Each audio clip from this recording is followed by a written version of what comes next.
It's not so much a matter of will Alex Anthopoulos go out and make a trade at the trade deadline, but how many moves will he make and how aggressive will he be in those trades? We'll answer those questions and many more on today's Mailbag episode of Locked On Braves. So let's get into it.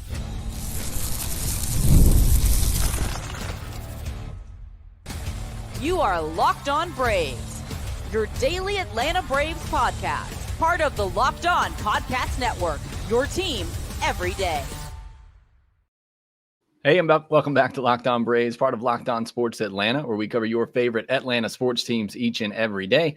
I am your host, Jake Mastriani. You can find me on social media at Shortstop Ball. Check out the podcast there as well at LockedOn_Braves. Send in any questions, comments, or feedback that you have for the podcast. If you're new and watching on YouTube, hit that subscribe button, hit that thumbs up button as well, so others can find us here at Locked On Braves. If you're listening on the audio form, leave me a 5-star review on Apple or Spotify. And if you're an everydayer, let me know down in the comment section below. Thank you so much for all your support here at Locked On Braves. Today's episode is brought to you by Booking.com. Booking.yeah.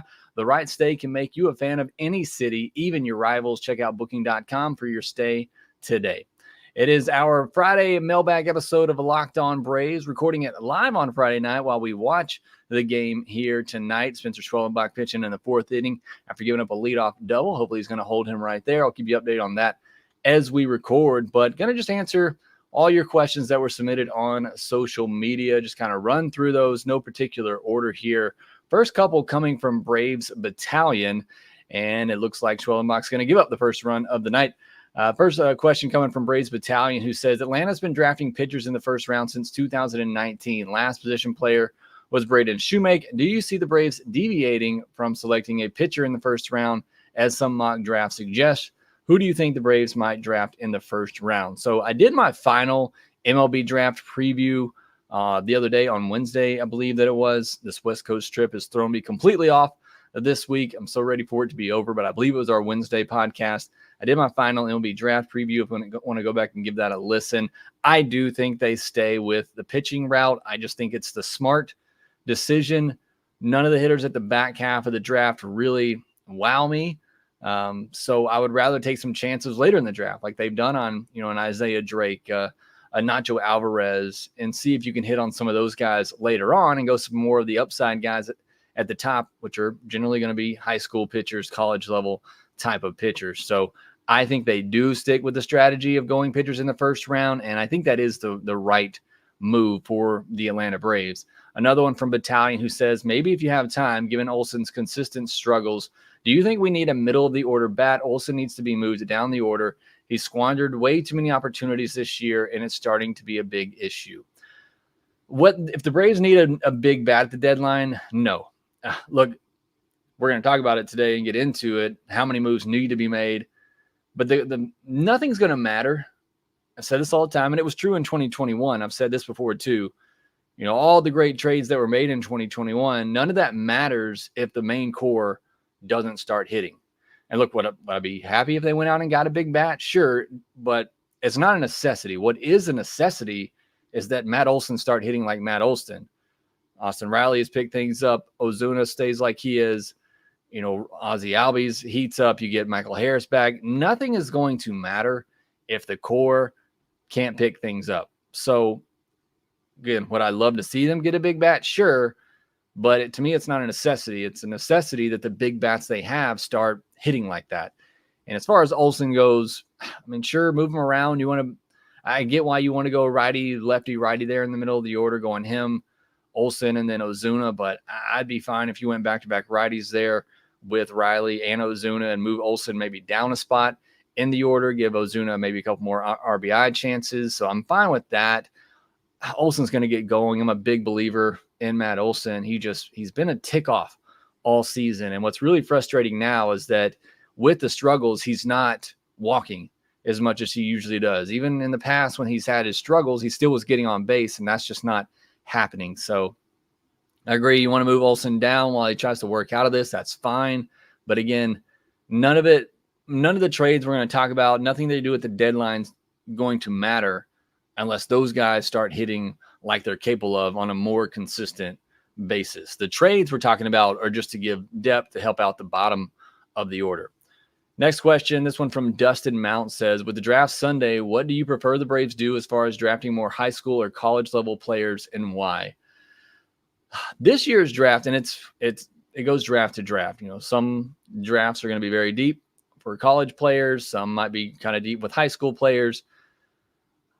This one, I'm actually leaning towards going towards a high school, either shortstop, which probably isn't going to happen. Those are really risky, but there's some pretty good high school shortstops in that rank in that 30 range that you could get. Obviously, they're going to miss out on the top two shortstops in the class, but there are some that come after that again, I think you can get in the 24th overall pick, or there's some high school arms that I really like. We talked about Schmidt. He was number one on my list on the podcast we did the other day.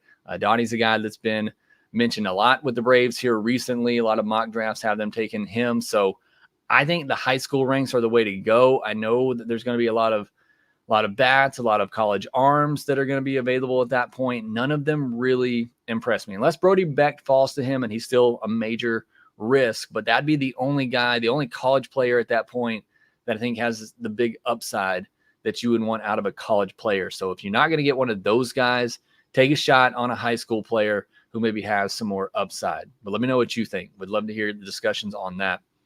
Hayden Harris, the Braves seem to offer their upcoming free agents a final in-season extension offer near the All-Star break. It was up to you. What would the offer to Max Fried look like next week? I mean, I've used this example before, but I'd offer him the Carlos Rodon contract, which maybe should be a little bit of a warning in handing out those types of deals. But 6 years, $162 million was the deal for Rodon. I think that's pretty fair for Max Fried.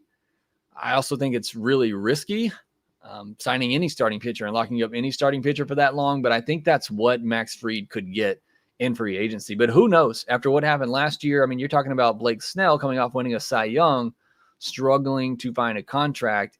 And here's Max Fried going into his 30s. He's had some injury history over the last couple of years.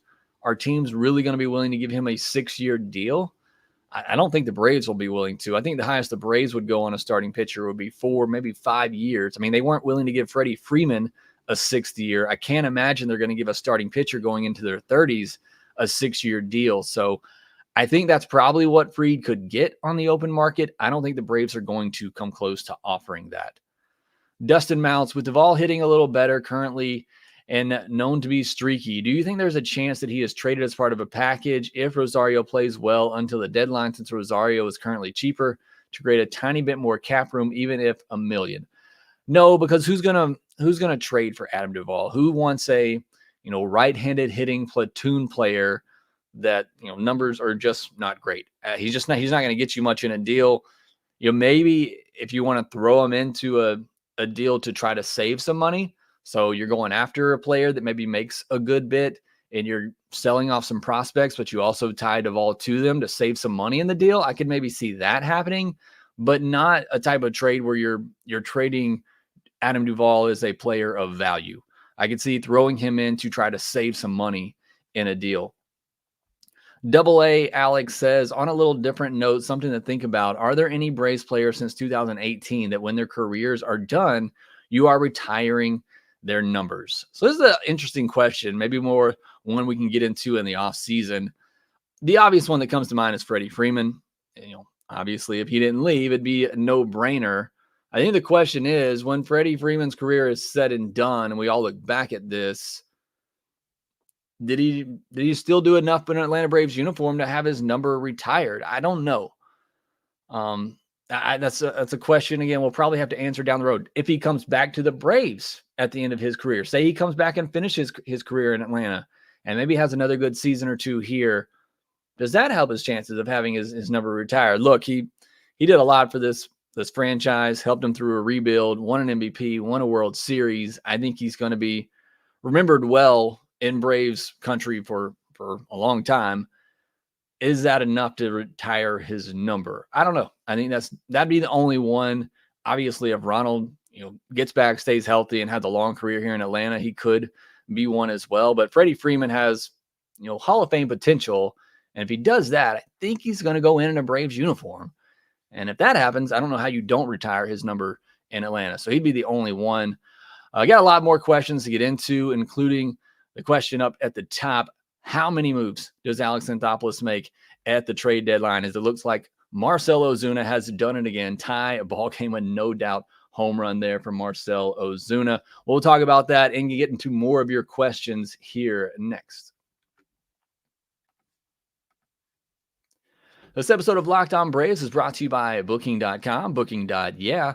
With summer travel heating up, especially travel for baseball games, it's time to explore those U.S. cities you always secretly wanted to learn more about. Yes, we're talking about your rivals' cities. With hotels, bed and breakfast, vacation rentals, resorts, and so much more on Booking.com, you might just find your perfect stay, even in your baseball rivals' city. And look, doesn't have to be your rival city. You want to go on the road to watch a Braves game? What better place to go than San Diego? I've been there once, didn't get to go into the stadium, but I've heard great things about it. Yes, why would you go to a baseball city if there's not a game happening? I don't know. Ask my wife. Either way, I did it. Really bummed I didn't get to go into that stadium. But if you want to make a trip out to San Diego, catch the last 2 games of the series, it's not too late.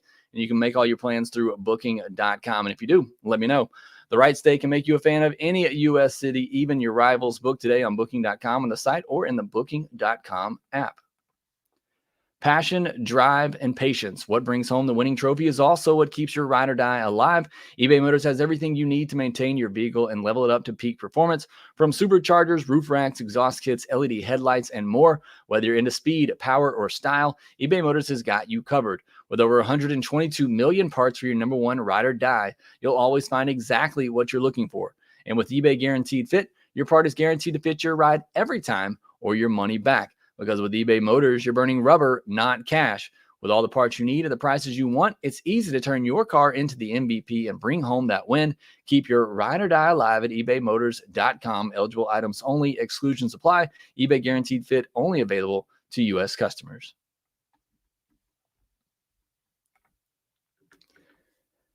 All right, let's jump back into the question series. We got a lot more to get to. It looks like Adam Duvall rips the ball down the line. Going to be a double with nobody out here in the top of the 5th, so that's good. Hey, maybe the Braves will manufacture a run here. I know we got a question about that coming up, but the next one is for Matt, and it is that question. So what timing here? Matt says, you mentioned this team can't manufacture runs and that they are built to hit homers. There is no reason they can't have a 2-strike approach, cut down the swing, and use the whole field. This homer or bust approach will not work in the playoffs. Need to be able to score multiple ways. Not necessarily a question here, but while we're on topic, let's just get into it, because that is the issue with this team when they're not getting the home runs. When they're getting the home runs like they have been over the past week prior to Thursday's shutout loss, this offense is great. It's one of the best offenses in baseball. It's the offense we saw last year. Look at Eddie Rosario laying down a bunt to move the runner over. We might have the Braves manufacture a run live while we are watching this and discussing it. But there's no question about it. You got to be able to score in multiple ways. And these Braves hitters have to be able to adjust to that and have some situational hitting. Look, I don't need Austin Riley choking up to try to just slap a pitch the other way. I want him hitting homers. I want Ozuna hitting homers. I want Ozzie Albies pulling to hit homers. But there does have to be some sort of situational feel, I think, when you're struggling like this and you're not getting those home runs like you're accustomed to. I feel like there does have to be some sort of approach change from this team. And I hear people tell me they're professionals, they should be able to do this. I don't know that it's that easy. I mean, when have these guys ever been asked to cut down on their swing and have a 2-strike approach? And that just hasn't been the Braves' philosophy. It's been get off your A swing as many times as you can. And even with 2 strikes, they feel like it's better and maybe more opportune that you're going to run into that home run rather than just try to shoot a ball the other way and put a ball in play. For better or worse, that's been the game plan. It hasn't worked this season because the home runs aren't coming. So again, you live by the home run, you die by the home run. I said it all, maybe not all last year, but I know I said it some last year, and I know I said it in the past. And look at here, we got the Braves taking a lead as Travis d'Arnaud puts the ball in play. He is one hitter on this Braves team that usually will put the ball in play in those clutch situations. But you can go back to last year, definitely seasons before that, where I have somewhat complained about this offense because there's usually nothing between the home runs. Now, last year it didn't matter because they were hitting home runs at a historic level. But those situations, those issues were still there. They were just covered up by the fact that they hit 2 to 3 home runs a game. So look, that's what this offense was built to do. It is the offensive philosophy I believe that this team is preaching. I also believe that maybe they need to switch that up a little bit, especially come postseason time. RJ, what's your take on Ian Mejia? He is still in the Braves top 30, so it seems like, and Orlando Arcia goes deep as well. There's one of the home runs. Hey, you get the small ball, you get the home run. Arcia later, as Garrett Clemens says, and the Braves are up on top now by 3. Man, a lot of the good things happening here. We can't get off the podcast. RJ said, what's your take on Ian Mejia? Still in the Braves top 30. So like his success is being overlooked or some other factor metric holding him back. So Ian Mejia got off to a fantastic start this year. He's somewhat cooled down. Actually, was listening to the guys talk about him on the Peach State Prospects podcast. I think I got that right. Hopefully I did. Great podcast out there for Braves minor leaguers. And they were talking about the fact that even in this past month or so when Ian Mejia has cooled off, it's still a mid-3s ERA guy. I know he got called up to AAA, had a really rough start there, and got sent back down. That wasn't really a demotion. It was just they were shuffling things around because they needed a pitcher up at AAA that week. And he's still a really good pitcher. I think it's probably a mid-rotation, back of the rotation type of arm, probably more of a 3-4 type of starter. So I think he's still a really good outlook for Ian Mejia, but I don't think he's going to be shooting up the Braves prospect ranks as the next big pitching prospect, maybe like Didier Fuentes. Joshua Daniels, are names like Bo or Lubbob a reality, or is it more Pilar or Lane Thomas type of deadline coming up for Atlanta, not taking away from those two, just more smaller names than others? I would expect we're going to see more smaller names. I don't think they're going to be in the Bo Bichette, Luis Robert conversations. I think they're going to be maybe even lower than Lane Thomas. I think it could be a Kevin Pilar. I think it could be maybe a Jesse Winker. I know it's a name that I keep saying, but I think they're going to get a righty bat and a lefty bat. I think one of them is going to replace Eddie Rosario. I don't know if the other is going to replace Adam Duvall or just somebody on the bench, but I think they are going to get 2 bats at the deadline.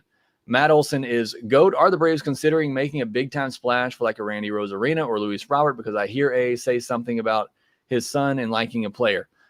Yeah, that's been a while now that he said that, so I don't know really what to make of that at this point. I just kind of answered this question. I think it's going to be a smaller type move. I don't think it's going to be a Luis Robert or Randy Rosarina. I would expect it's going to be something a little bit smaller. Jackson Baswell, with the news that the Braves are interested in Cody Bellinger coming out today, what do you think the package would be for him? This is I'm not trying to cop out on this, but it is really hard to say because of that contract for Cody Bellinger, which, if I understand it correctly, these are player options that we're talking about for Cody Bellinger. And it's pretty big player options. He's also on the IL right now. But are the Braves going to take the risk that he picks up those player options where he's going to make, over $20 million next year? It's hard for me it makes it hard to predict what you would have to give up for him, because who knows what he's going to do with those player contracts. And suddenly a rental player becomes a guy that has 2 more years of control who's making big money. Not to mention, what you would have to pay this year, which would take the Braves, I believe, into that 3rd luxury tax threshold. And I apologize, I should have looked some of this up a bit more before jumping on, but there's just a lot to that Cody Bellinger contract that really muddies what the Braves would give up in a potential deal. And I'm sorry, it is only $5 million that he's making this year, so it wouldn't take the Braves over the luxury tax threshold, but it's a $27.5 million player option for next year and a $25 million play option for the following year. So again, that's risk. That's a big risk that the Braves will be taking. I don't know if maybe in a trade something changes with those player options, but I mean, if I'm Cody Bellinger, I don't know that I turn down $27.5 million player option next year to play with the Braves again. So I don't even know if the Braves would want to do that just because of the unknown. They'd have to work. I think they would have to work that out in the deal before making that type of move. I feel like the Braves would have to discuss that as part of the deal, as that you got to get some sort of confirmation from Cody Bellinger before that deal takes place. And then what kind of package? If it's just a rental player, I think you'd still have to give up a solid guy.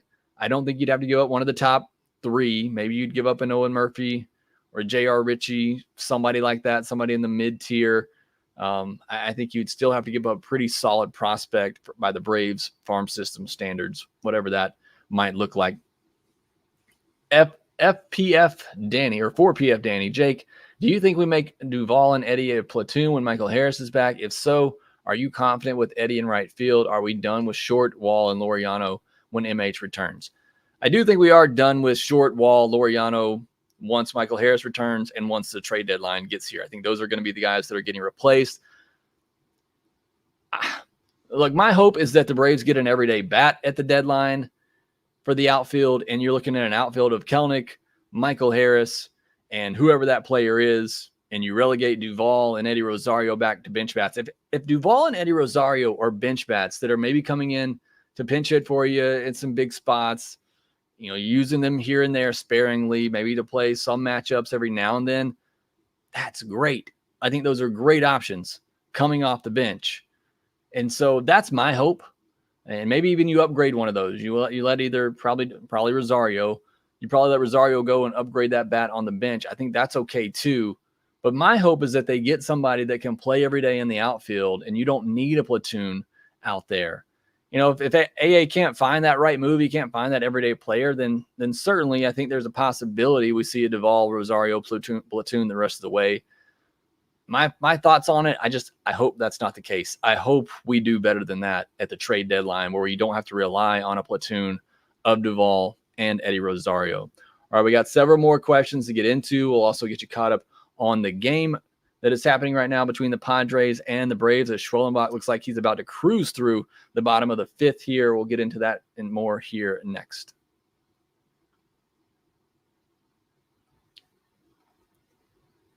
Here on Locked On Braves, we pride ourselves on getting you the latest news for your team, whether it's the offseason, the draft, spring training, or what we're getting ready for now, the trade deadline and the All-Star break. It's year-round here at Locked On Braves. You know what else is year-round? Collection season. Just because the tax season is over doesn't mean the IRS will stop coming after you for unfiled taxes. The IRS can garnish your wages, levy your bank accounts, and even seize your property. Don't let the IRS target you. Let the licensed professionals and tax experts at Tax Network USA go to bat for you. With over 14 years of experience and an A+ rating by the Better Business Bureau, Tax Network USA has saved its clients over $1 billion in tax debt. Whether you owe taxes, have complicated matters that require tax planning, or finally hit that parlay this season and need help correctly filing, call 1-800-549-1000 or visit tnusa.com/lockedon. See the link in the episode description below for more. With Stitch Fix, you get a stylist who understands your style, size, and budget, and they do all the shopping for you. Let me say that again, because this is why I absolutely love Stitch Fix and why I've fallen in love with them. They do the shopping for you. I hate shopping. I know you do too. Nobody wants to spend time doing all that, even if you're just doing it online. I waste so much time online trying to look for clothes. You know what? Just let the stylist at Stitch Fix do it for you. All you do, tell them what you like, which I was hesitant. I was skeptical. I'm not going to lie. I gave them my information, but I was blown away by the stuff that they sent me. I wear it all the time now. My wife is she is thrilled because my wardrobe has been completely changed, and she's been wanting that for a long time.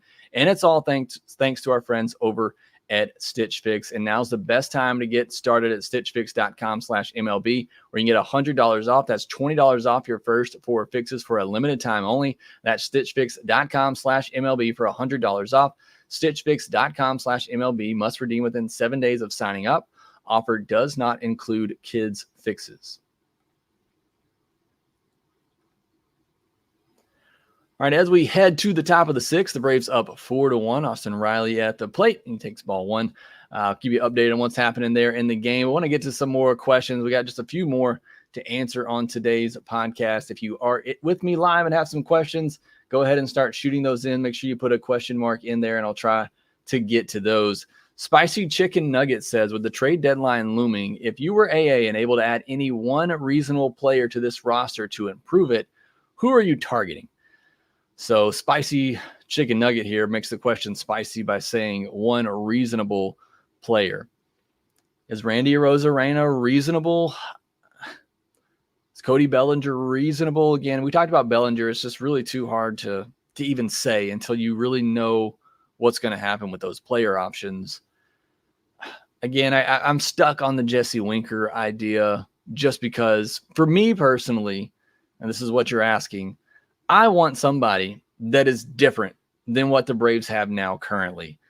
And I want somebody who can get on base, who can steal bases, and help you score in other ways, because that's what this offense needs. And I said it at the top. Nothing matters if Matt Olson doesn't start cranking out home runs, if Austin Riley and Marcell Ozuna aren't hitting like they're capable, which I know they are. I'm just saying they haven't at times. If Ozzie Albies can't be more consistent, if Jared Kelenic, he has to keep playing like he has been. Michael Harris has to come back and look like a 280 hitter again. If those things don't happen, it doesn't really matter. But one thing that would help is if you got some guys who did some things a little bit differently, who were maybe more contact oriented, who had a walk percentage over 10%, who had a strikeout rate under 20%, who could steal you bases. This Braves team just does not run. Without Acuna and Michael Harris, there's just no speed on this team. And I shouldn't say that. Kelenic, and he's been running a little bit more. He can run. I feel like Ozzie should be able to run.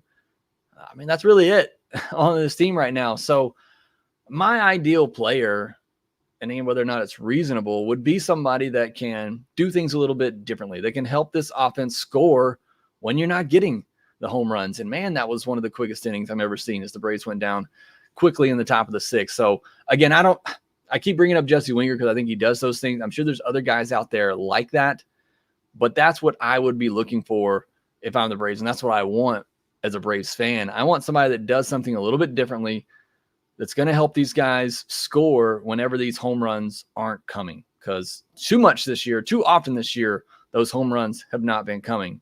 Ed Helinsky, in your opinion, how many players may be added at the trade deadline? Finally, we get to the question that I made the title of this episode. 2 bats. For me, it has to be 2 bats. One as an everyday player. Again, I mentioned somebody who can get on base and steal would be my wish. And then somebody to replace one of the bats on the bench in case of an injury, just adding more depth to the bench. Because while we talk about in the offseason, it's hard to build depth in the offseason because players want to sign somewhere where they think they're going to get a chance to play. And if everybody's healthy in Atlanta, you're not going to play. So it's really hard to get those guys to come in. But in the trade deadline, if you're trading, they don't have a choice unless they have 5-10 rights or a no trade clause. So go get those depth pieces now, because you really can't do anything about it after the trade deadline. So that's why I say get at least 2 bats. If you wanted to get another starting pitcher and another bullpen arm, you could. It's not a necessity for me. And again, Braves may not want to spend that much because they don't want to go over that third luxury tax threshold. So they may be limited in that regard. But for me, at the minimum, I need to see 2 bats come in at this trade deadline. Hopefully one is an everyday player and hopefully one to improve the bench. So that's what I'm hoping for. And that's what I think the Braves and Alex Anthopoulos will do. Ecuadorman, Jake, when Michael Harris comes back, you think he bumps Kelenic out of the leadoff spot? If not, where would you hit him? 9th or 2nd?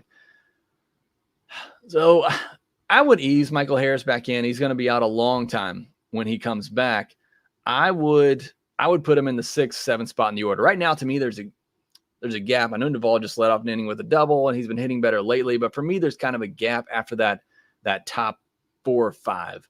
I feel pretty good about Kelenic, Ozzie, Riley, Ozuna. Hopefully Olson gets going. Whether it's TDA or Sean Murphy, I feel pretty okay about, although he's been batting Murphy 8th, even though he's been heating up at the plate. But I'd probably bat him 6th or 7th coming back. If he were to heat up and maybe at the same time Ozzie was cooling down, I would swap them in the lineup. I don't have a problem. I think Kelenic stays at the top. Maybe to answer your question more clearly, I think Kelenic stays at the top when Michael Harris comes back. If he were to start to struggle and Michael Harris looks like himself, again, maybe I'd move him up. But I think when Michael Harris comes back, you keep the top of the order as it is, and you ease Michael back in at the 6th and 7th spot. Look, he's got to prove himself that he can get back hitting like he is capable.